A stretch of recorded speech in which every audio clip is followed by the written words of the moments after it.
نا تەنها ئەحمەد نەبوو مەسەن محاولەی اغتیالی کاک غالب کرا برای بەڕێز موشیار عەبدوڵڵا پەیامێکی بۆ هاتبوو کە اغتیالتانەکەن تۆ و ئەحمەد و غالب و ئەوان چەند ناوێکیان هێنابوو تەبەن بۆ ماوەی 2 مانگ ئێمە لەناو خەزرا بە سایارەیەگە ڕۆیشتین تا ئەگەیشتینە ناو مەتار چونکە ئەمانزانی لەوێ دێنە ڕێمان تا ئەگەیشتینە مەتار بە 3 سایارە ئەگەیشتینە ناو مەتار لێرەش احتیاتێکی زۆرمانە کرد دوجار کاک غالب بریندار کراوە محاولەی اغتیالی کرا مەرحەلەیەکی تر مەرحەلەی دەرمان خواردن بوو کە دیسان مخابراتی عراقی پێویستین کە محاولەیەگەی بۆ دەرمان خواردکردن تا یعنی هەموو ئەم مزایقاتانە لە بەغدا کراوە طبعاً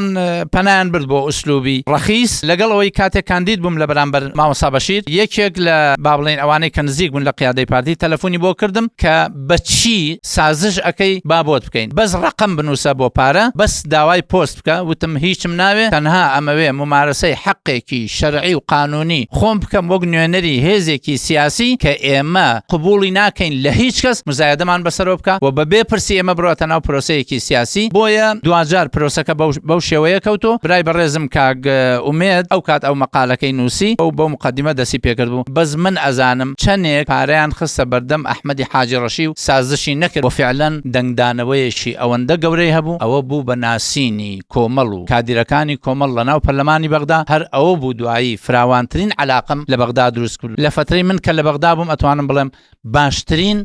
فترە بوو بۆ علاقاتی کۆمەڵ